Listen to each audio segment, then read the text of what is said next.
Ushering in new leadership can be an exciting time.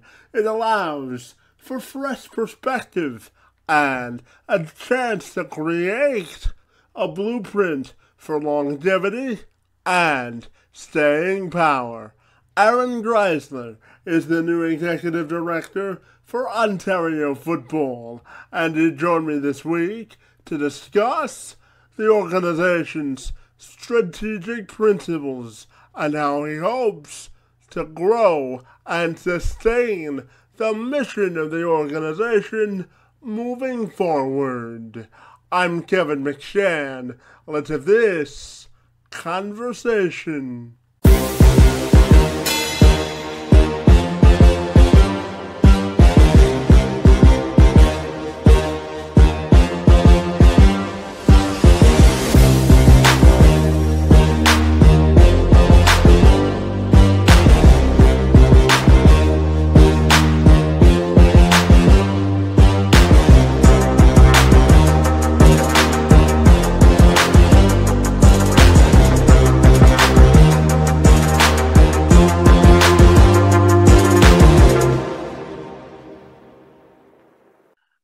So, Aaron, if you're ready, I'll welcome you to the program, and I'll tell you that I'm excited to learn all about the direction that you're planning on taking Ontario football. Great to be with you this afternoon, and thanks so much for being here. I appreciate you having me. Anytime that we can talk football and how we're gonna kind of move forward, obviously, especially through this pandemic and get the sport going in the right direction. That's exciting, and I appreciate you having me on. Absolutely, and now. I'm sure it's been a whirlwind week for you, just being named the new executive director of the organization. So I'm curious to know, what are your immediate priorities as it relates to strategic principles as you take over the organization? So the way that I have kind of categorized the approach that we need to take moving forward is around four pillars: alignment, growth, transparency, and excellence. And all of those four things kind of relate to every specific piece to the organization. So in terms of alignment, us in this province, all working together to grow the sport in a way that is collaborative, and it allows us to bear the fruits of our labor. The biggest thing is in volunteer sport and in sport in general, there's not a lot of resources, right? So all of us being on the same page to be able to get things done is going to help everybody in the long run. Growth is a huge piece, right? Like growing the sport and finding more opportunities for kids to get into the sport, females, non-contact, growing the contact game with modified games like 6-a-side and 9-a-side. And for the organization specifically, transparency is a big piece, right? We want to be able to be a conduit for our membership to be the role makers of guiding football in the province. And then last is excellence. Like, we have to be the best at everything that we do, from growing the game, from, creating opportunities for kids and for parents and coaches and officials, to being excellent on the field and driving our high performance programs across the country. Excellence we need to be the leaders in the country in football. So. And I'm curious, Aaron, if you had a message. I'm coming to you from Windsor this afternoon, so I'm curious if you had a local message to any of the people who follow the organization here locally in Windsor.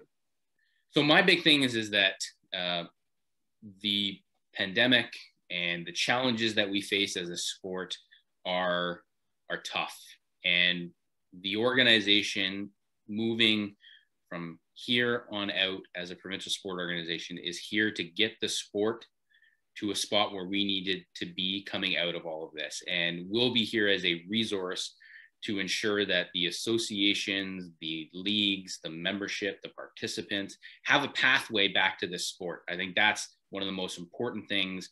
Obviously, COVID-19 is something that we can't not talk about anymore. Like, I'm sure, Kevin, everybody you bring on, that's probably a big piece right now, right? So, the idea is that we will find a way back for the sport, but we can only do that, if we're working together. And I'm also wondering about financials and budgets. Obviously, the pandemic has affected all of us, as you had brought up a couple of times already. So I'm just wondering how financially the organization's doing, considering the virus as well. So like every sport organization, PSO, every organization in the province, the biggest hit to revenue for almost all organizations that are in sport is membership, right? So participation decreases, membership revenue decreases, and membership revenue goes towards providing programming, providing resources and development, and all the benefits. So the organization, like every other organization, is in a spot where we are trying to find unique ways to move forward. We got rid of our office spaces. We've kind of trimmed down as much of our operation as possible to be able to still provide the same level of support and resource to the membership, while being cognizant that times are tough for everybody, not just the provincial sport organization, but the parents and the players and the associations at the ground level. So we're trying to find unique ways to reduce the cost for anybody to get into the sport right now. And then similarly, one of the things for us is that the provincial government has been very supportive of the provincial sport organizations to maintain their health throughout this process, to at least keep the doors open. So that's kind of where we're at right now. And with some of the opening and restrictions easing up, we're just trying to find as many opportunities as we can to get kids on the field, and that will help, I think, everybody in the sporting world, but football specifically. And what would be your message to parents who may be watching or listening to this about bringing their kids back into the fold once the pandemic has subsided? So, we were all facing this struggle with the pandemic, and we talk about finances from an organizational perspective, but I know that families are struggling right now, right? Like parents and athletes are struggling right now financially. One of the, I would say, unique features about football, whether it's non-contact or contact, we're one of the most cost-efficient sports out there. And in Ontario specifically, non-contact is going to be the avenue that we have, at least for the near future. And it's a great entry point for kids and for parents and for coaches and officials to get involved at, for a variety of reasons. Finance is one. The other is it's super inclusive, right? Like our sport is a very inclusive sport. We have a spot for everybody, on the contact and non-contact side. And it's something that we need coming out of being trapped in our homes for basically a year. Trapped's probably not the best word, but we need those relationships, and football creates those bonds that, I love all other sports, but football just has a unique relationship building aspect to it that I think we all really need coming out of this situation. Now, you talk about inclusion and diversity, and as you know, I'm big on providing a pathway for employment for individuals with disabilities and other minority groups as far as diversity goes. So I'm curious to get your thoughts on, I know in some measure that people with disabilities can't affect the on the field product and in terms of playing, but I'm wondering your thoughts on how we create more diversity opportunities in terms of employment for people with disabilities in the sports industry. So Kevin, I think you bring up a really good point that sometimes in sport, we are really focused on the field or the court or the, wherever the surface of play that we're actually playing the game. But to get that game off of the ground, the operations around that game are there's so many people involved in it. And I think there are a ton of opportunities, whether it's, the marketing and communication of that game, like the great work that you do of being able to actually give people a voice to be able to expose. I was talking to somebody the other day, and amateur sport in general, the coverage of amateur sport, we could use a lot more. So I think that's one great area. I think the other areas is that, we have a lot of really good entry points for people to be able to provide them valuable opportunities within local associations, whether it's on boards or whether it's on committees, whether it's, operational roles that can fit their expertise. Associations are always looking for help and volunteers and people to be able to be a part of that. And outside of the playing field in and of itself, I mean, coaching is a great piece too, right? Like we need more coaches, and especially to be able to reach out into that diverse group. The best thing that I heard someone say is, I can't be it unless I see it. Right. And I think that is a really great way to say that, we need people in leadership roles so that young kids can see themselves in those roles in all of the diversity, whether it's females, BIPOC, every single aspect of our population. I think that's a big piece. And in terms of building an inclusive culture on the field and sort of teaching your athletes the value of equality for all, what are the organization's stance on also building up the athlete as a person as well as an athlete as well? So I think football, one of the things that has been ingrained in me for the longest time is that football is actually more about, especially as a coach, is more about building the individual than it is about building the athlete. I've had so many great coach mentors over the years that have said, really, to get the best out of an athlete is to make them achieve the best that they can as an individual. And, we've worked, my previous role at Football Canada, we worked at being able to provide more athlete-specific workshops at things like the Canada Cup or U16 regionals that dive more into things like, being able to address, bullying, for example, and being able to identify issues around mental health, being able to not just deal with the sport itself, but providing them the tools to be able to be successful after football. Ideally football lasts forever and sport lasts forever for people, right? With senior flag or whatever, but at some point football ends. So we want to be able to give them the tools to be able to do other things. So. And I'm curious to know your vision for the organization from a marketing and public relations standpoint. Say, within the next 3 to 5 years, how do you want to grow the organization and the sport across the province?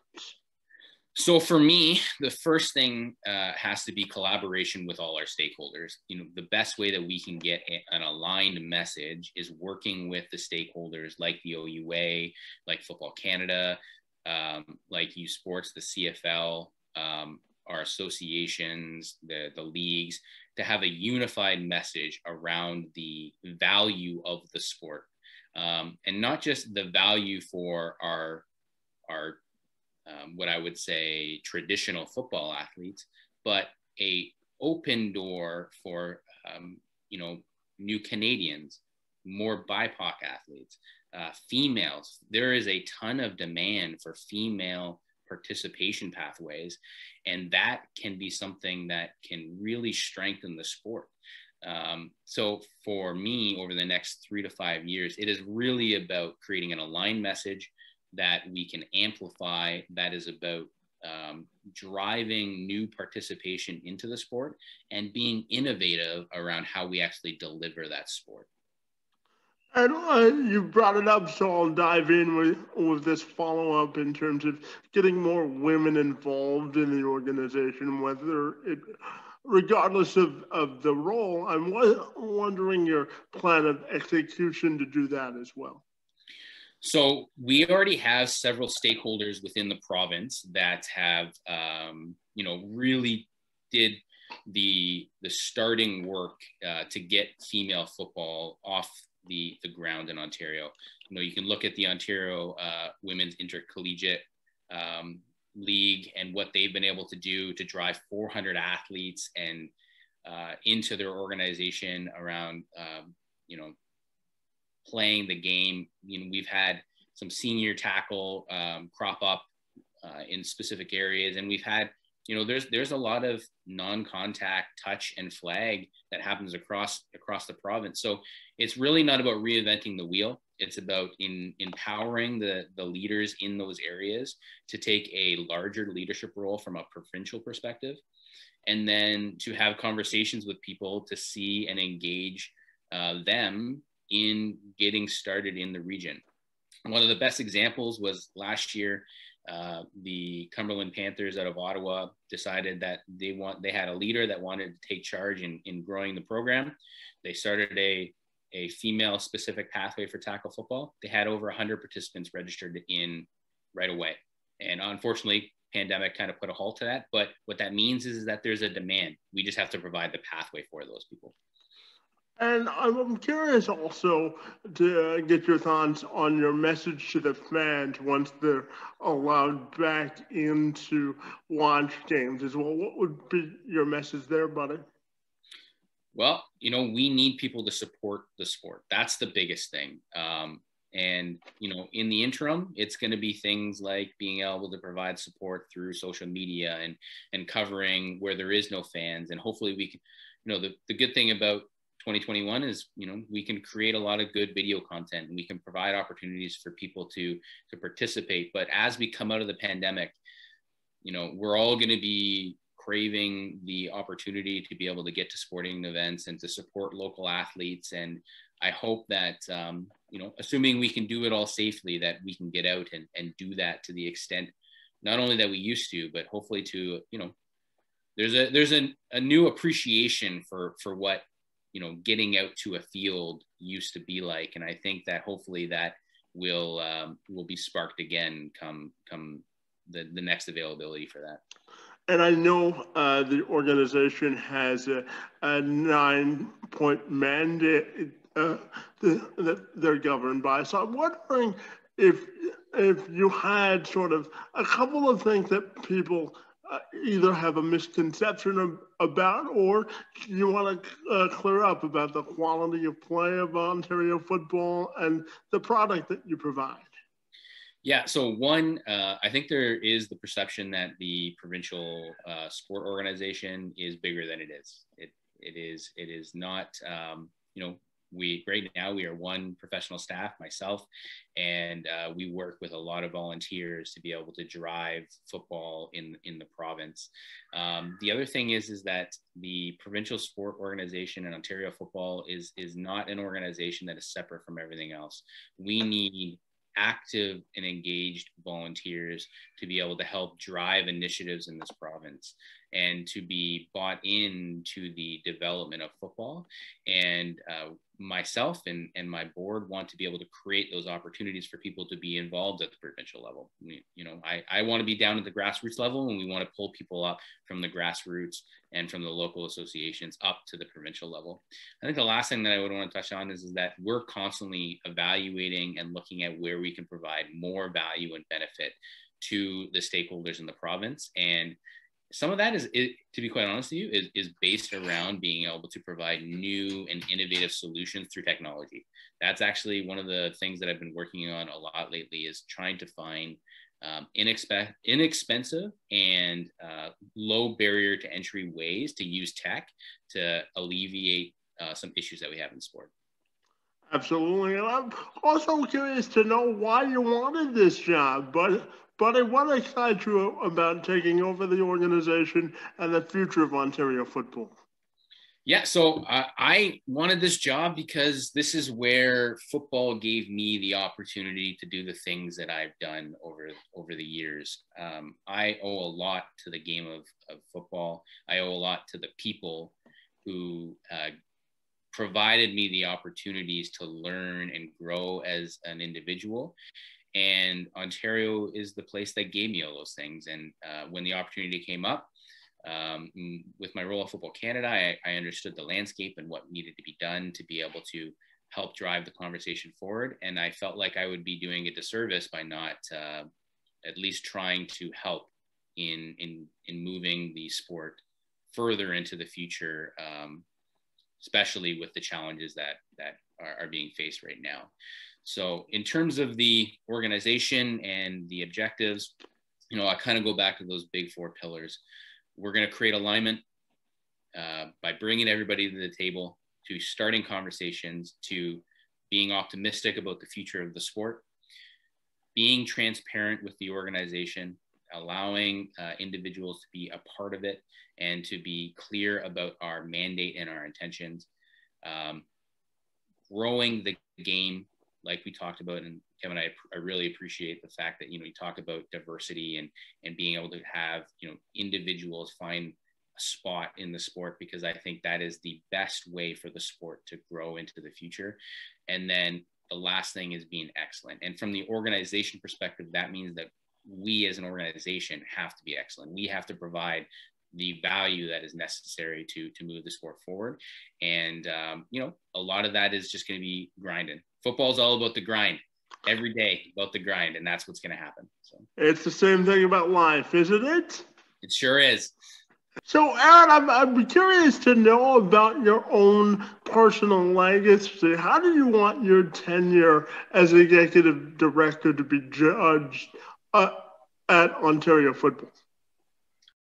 I think in the end, it should be judged about how many kids we get playing the sport.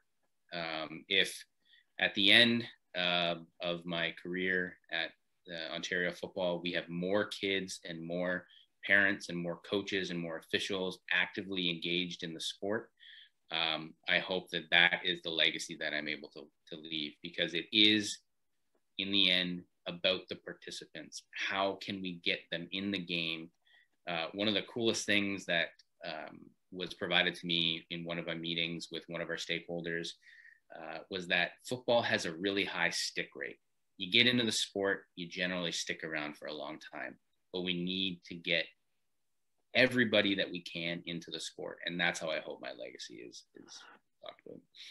So you talk about bringing kids into the sport. One of the things that parents have to weigh, of course, is safety. So I'm wondering, based on your last answer, you sparked me to ask this question. I'm wondering your thoughts on how we're making football safer across the province, and what would be your message to parents who may be concerned about the safety aspect of football? So I really believe that the sport of football has never been safer. We have worked tirelessly over the past 10 years to create a changed game. We looked and audited the sport specifically to look at where our risk factors were. We created a structured injury prevention and concussion management process where we would both look to actively prevent injury and to ensure that we can manage injury when it does occur. The big thing for us as a sport is we looked at how can we modify the rules to mitigate those risk areas? How can we educate coaches, parents, and athletes to optimally reduce the risk factors in the sport? How can we ensure that the equipment that we're providing is top notch so that we are reducing risk factors? The other thing is we worked really hard on identifying what the development pathway for kids are throughout their career in football, and being able to provide opportunities for them to play non-contact, modified games so that they can progress through the sport in a safe manner. And then, some of the big things that we've worked on: safe contact, kind of a one-stop shop around safety.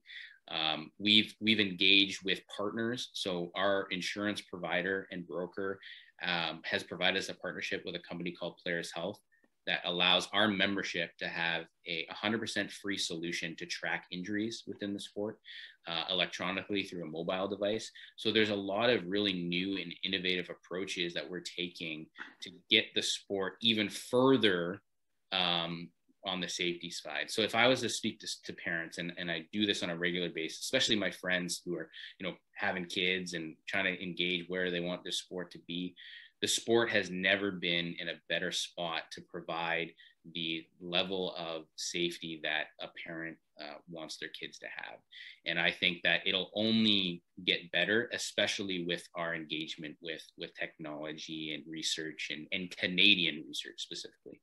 Got two more for you, and my first question has to do with youth coaches and recruiting youth coaches. I'm wondering if you had a message on to anyone who may be interested in joining the organization as a coach, and those that are are already a part of the organization, how important do you think your coaches are to the success of the organization? So first and foremost, as a coach, I'm a little biased here, but coaches are the most important piece to this puzzle. They are the front line in the development and engagement of the sport. If an athlete has a bad interaction with a coach or isn't having fun on the field, we lose those athletes. So supporting the coaches, providing them with the resources to be successful, to engaging them in the decision-making processes. You know, we created at Football Canada the Football Canada mobile app to provide standardized solutions for coaching, for practice planning, drills, basically to reduce the barriers to entry as a coach and be able to make it easier that a parent on the sideline, you know, gets called to come in and coach because the team needs it. Okay, well, here's all your content readily available, and you just have to start with this process, and then we can give you the tools to be successful. So if I had a message to anyone who wanted or was thinking or hoping to start coaching, reach out right away to whatever your local association is and say, hey, I'm really engaged in wanting to coach. And I will imagine that association will email you within 24 hours because we need coaches. We need people who are enthusiastic about the sport. And we need people who are enthusiastic about developing, young Canadians in this country. My final question for you, of course, is if people want to get connected with the organization, what's the best way they can do that and support it as well? So you can visit our website, ontariofootball.ca, or you can follow us on social media, engage with us on social media, on Twitter, on Facebook, on Instagram, at Ontario Football. You can also reach out to me directly. If you go onto our website, all my contact information is there. My cell phone number is there. If you have an interest in being a part of the organization, if you have great ideas, I say this all the time, I'm a pie in the sky kind of guy. You give me a good idea, we're gonna roll with it and see how we can make it happen. And I think that the more people that we have engaged in wanting to make this sport better it will be. So I look forward to hopefully maybe somebody from, after watching this will give me a call and say, hey, I'd like to be involved. And that would be one of the best things ever. Hey, Aaron, we share a mutual love and respect for the game of football. I really enjoyed our conversation this afternoon. I want to wish you the best of luck in the new role and your mission to grow Ontario football. And I want to thank you for being here this afternoon. It's most appreciated. Appreciate you having me, and I look forward to watch more of your stuff. I love what you do, and I appreciate the fact that you're willing to give people a voice and be able to get that out to people. So thank you for what you do. Fantastic. Thanks so much for your time, and have a great day. You too.